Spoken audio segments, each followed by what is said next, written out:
What's going on, Jerome's? Happy Friday. Happy Black Friday out there to those who celebrate. It's weird. Do people even wait in line at stores anymore? You just buy everything online. Anyways, but your Minnesota Vikings are looking for some deals as they look to move to 10-1 on the season. 10-2, actually nailed it. Welcoming in the Arizona Cardinals into historic U.S. Bank Stadium.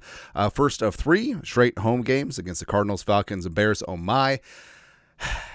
Not to get ahead of ourselves, but there's zero goose egg DeAndre Russell excuse for the Vikings not to be 12-2 after this homestand, because you're going to be favored in all 3 games. Should be able to get things done, but of course one game at a time. And the Cardinals coming in, I've said I like the Cardinals, and also there's a lot of Vikings connections there.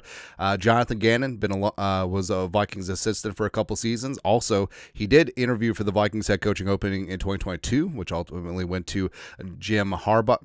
Kevin O'Connell, as well as Drew Petzing was a longtime Viking assistant coaching on multiple positions, as well as Nick Rallis, the Cardinals DC. Oh, Petzing's Cardinals OC, by the way. Nailed it.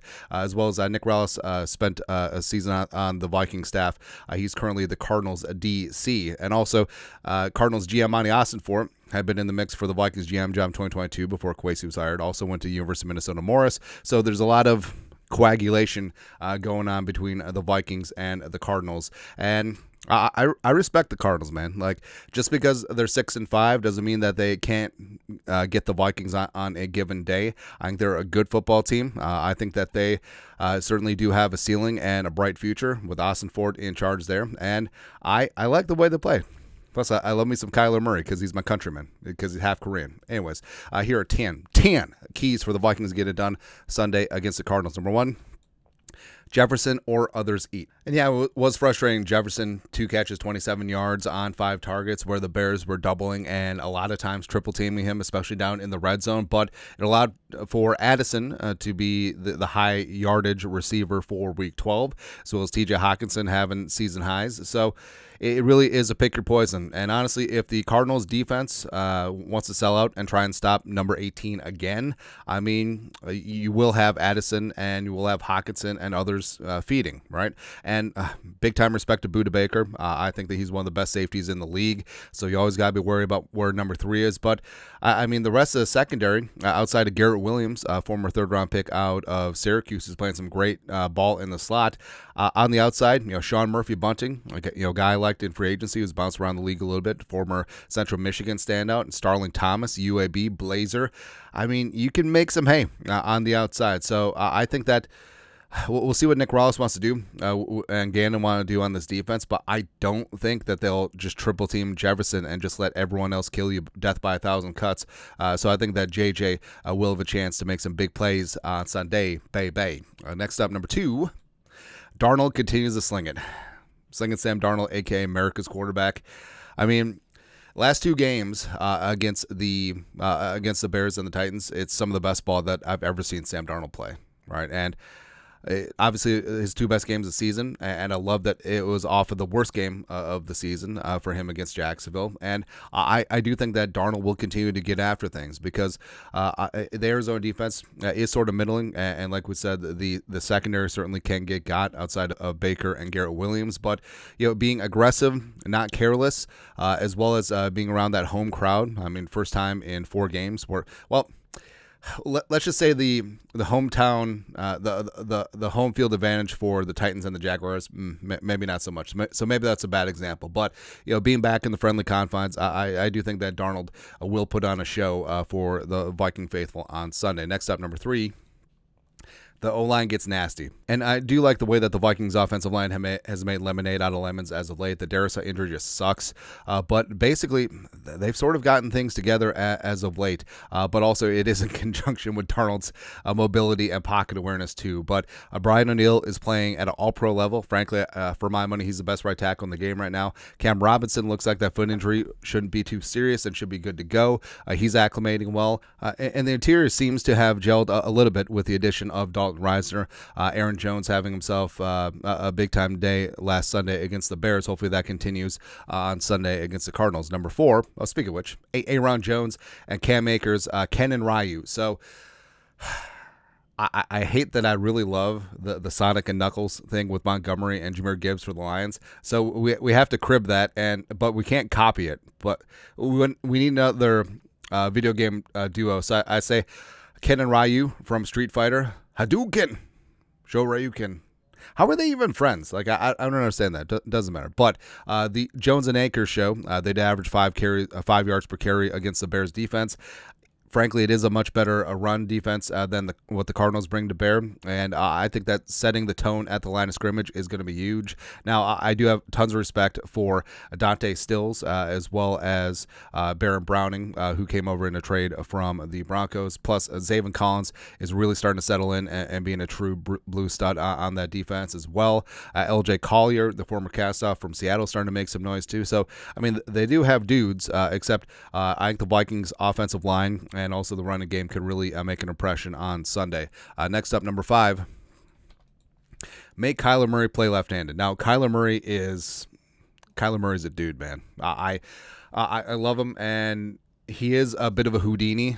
But the new Call of Duty is out, so hopefully he won't be as focused as usual. But for all of the times that people cream in their jeans over what Mahomes does and what Caleb Williams does occasionally, I mean, Kyler does that too. Right? And Kyler, it is going to have to be a mush rush day for the defense, similar to how they handled Caleb Williams. And they got to do a better job of getting the quarterback on the ground, because you saw how when Caleb escaped, he could make plays downfield.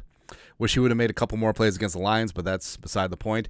And Kyler can certainly do that as well. Plus, like he does have tier 1 speed, so it could be a lot more damaging than Caleb even. But mush rush, contain your lanes, a lot of zone defense on Sunday, making sure you're not turning your back on number 1. And Murray does have 380 yards rushing and 4 touchdowns this season. His mobility and rushing is a legit offensive weapon for Arizona. So they got to do that. Also, having a mobile quarterback opens up a ton of other things for the running game, and that's why James Connors had himself a really nice season as well. Next up, key number 6. Speaking of phenomenal seasons, Danny McBride is a problem. Eastbound and down, he definitely is not. But he had a career-high 12 catches for 133 yards against the Seahawks. He's having himself a career season. The pride of Colorado State busting out. For my money, he's a top 2 tight end in the league right now, and he might not be 2. Right? He's got 61 catches for 685 yards on 80 targets.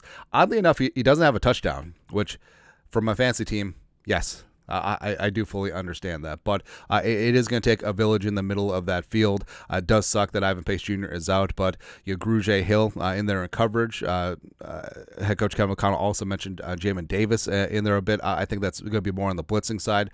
But Cashman, coverage in the middle, as well as, of course, you got the safeties, Harrison, Bynum, and Metellus. It is going to take a village to try and stop Trey McBride, because he is absolutely a weapon and a force in their passing game. Probably their number 1 asset right now. Next up, number 2. Their number 2 asset, number 7 actually, body up Marvin Harrison's kid. So I know that Malik Neighbors gets all the hype amongst the rookie wide receivers, but Marvin Harrison Jr. is a monster, man. He really is. He's going to be a star in this league. It gives me shades of AJ Green vibes, him being 6'4", 205. He's tough, he's physical, and he doesn't get the plaudits that he deserves. But that's okay. He's still a damn good player, man.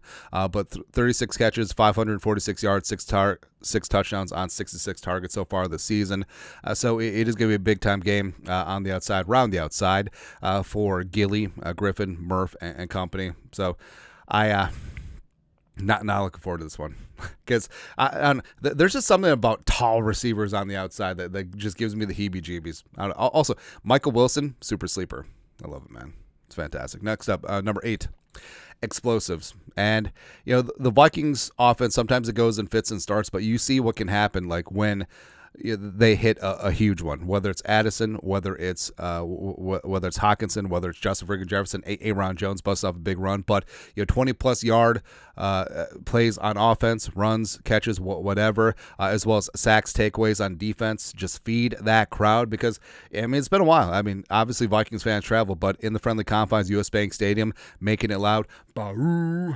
They've been champing at the bit the entire month of November. They want to get after it, start off at December to remember, and give them something to cheer about.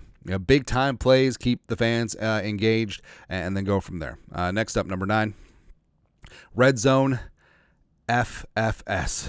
My goodness. So that is what's been really frustrating about the Vikings, where the offense is 21st in red zone efficiency, and also the defense is 27th in giving up touchdowns in the red zone. So it's inexcusable. You have to punch it in. You have to get stops, and that's what's been making some of these games a near-run thing, where the Vikings settling for field goals on offense, letting teams hang around. And on defense, I mean, you're stout between the 20s, but guess what? If they get inside the 20s, they're probably getting a touchdown versus settling for a field goal. And that's what makes things close, and can't have that. So the Vikings definitely have to shore things up in both of the red areas. Lastly, number 10, I mean, just basic. Play clean, smart football. And don't make mental errors on special teams. Looking at you, Johnny Munt. That's right. Also, winning the turnover battle. Don't do stupid things like turfing it at the 1-yard line. No dumb penalties. No procedure penalties. No pre-snap penalties. No anything like that. Just play unsloppy football, and you're going to get a win. The Vikings, frankly, are a better team at this stage, and if they play disciplined football, if they play within themselves, the Vikings should be able to come away with it. But final score prediction. So I'm kind of in trouble because predicting blowouts and then it turns into a field goal game every single time, man. But I do think that there is something about the Vikings returning home. The Vikings at 9-2, they have some momentum. They've overcome injuries, and I feel like they're in a bit of a groove right now. Plus, that Jefferson is just, he's saying all the right things, and I'm sure that he is legitimately happy for like Addison Hockenson getting things done, and the Vikings are winning. It's just in his DNA, but he wants that ball, right? And also Wes Phillips, Kevin O'Connell talk about scheming ways to get him the rock. It's going to happen too. It's absolutely going to happen. Hell, maybe Daniel Jones Wildcat. Nah, no, probably not. But I do think that Jefferson puts on a show on the outside against the Cardinals cornerbacks, and I do think that the Vikings offense has a pretty damn big day. And the Cardinals, again, I got a ton of respect for the Cardinals, but I think the defense does enough to slow Kyler down. I think that they contain him. I think that they hit Trey McBride early and often and try and keep him out of the end zone like he has been all season. But give me Vikings 36, Cardinals 19. And again, yes, I consistently get in trouble for picking blowouts. I mean, you can't always be wrong, right? And I guess this technically is a blowout in the modern NFL. Who knows, man? But your thoughts are thoughts. What are your keys? What's your final score predictions? Let us know in the comment section below. You guys know what to do. You're the best around. No one's ever going to bring you down. Skol, production value.